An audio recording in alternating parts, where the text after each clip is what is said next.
ദൈവത്തിന്റെ പരിശുദ്ധ തിരുനാമം വാഴ്ത്തപ്പെടട്ടെ. കർത്താവിനാൽ അനുഗ്രഹിക്കപ്പെട്ടവരെ, 35-ാം സങ്കീർത്തനം 9-ാം വാക്യം ഇപ്രകാരം വായിക്കുന്നു: എന്റെ ഉള്ളം യഹോവയിൽ ആനന്ദിക്കും, അവന്റെ രക്ഷയിൽ സന്തോഷിക്കും. 28 വാക്യങ്ങളുള്ള ഈ സങ്കീർത്തന ഭാഗം പലപ്പോഴും ചില മനുഷ്യർക്കെങ്കിലും അവരുടെ ജീവിതത്തോട് ചേർന്ന് നിൽക്കുന്നതായി തോന്നുന്ന ഒന്നാണ്.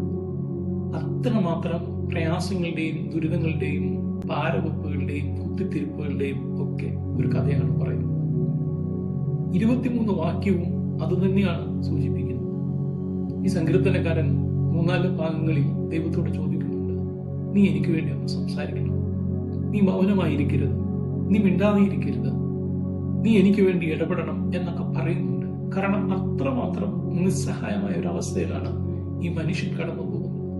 പക്ഷെ ഇത്തരം സന്ദർഭങ്ങളുടെ മധ്യത്തിലും ഈ മനുഷ്യൻ പറയുന്ന വാചകം ഇതാണ്: എന്റെ ഉള്ളം യഹോവയിൽ ആനന്ദിക്കും, അവന്റെ രക്ഷയിൽ സന്തോഷിക്കും.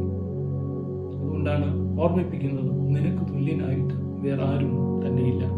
എളിയവനെ ബലവാന്മാരുടെ കയ്യിൽ നിന്ന്, ദരിദ്രനായ കവർച്ചക്കാരുടെ കയ്യിൽ നിന്ന് വെടിവെക്കുവാൻ തക്കവണ്ണം കരുത്തുള്ളത് ദൈവത്തിന് മാത്രം.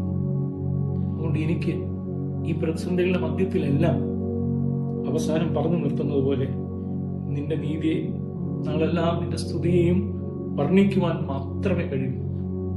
പ്രതിസന്ധികൾ, വേദനകൾ, ജീവിതത്തിൽ ഒറ്റപ്പെടുത്തലുകൾ, പാരവെപ്പുകൾ, കുത്തിത്തിരിപ്പുകൾ ഒക്കെ ഒരു വശത്തുണ്ടാകും.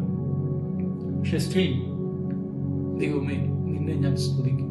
അതുകൊണ്ടാണ് ദൈവത്തിൽ എപ്പോഴും ആനന്ദം കണ്ടെത്തുവാനായിട്ട് ഈ സങ്കീർത്തനക്കാരൻ നമ്മെ ഓർമ്മിപ്പിക്കുന്നത്. ജീവിതാനുഭവങ്ങളിൽ ദൈവത്തിൽ ആനന്ദം കണ്ടെത്തുവാൻ, അവന്റെ രക്ഷയിൽ സന്തോഷിക്കുവാൻ, അവൻ നമ്മെ വിടുവിക്കും എന്ന പ്രത്യാശയിൽ ജീവിക്കുവാൻ എല്ലാവർക്കും ഇടയാകട്ടെ. അനുഗ്രഹകരമായ ഒരു ദിനം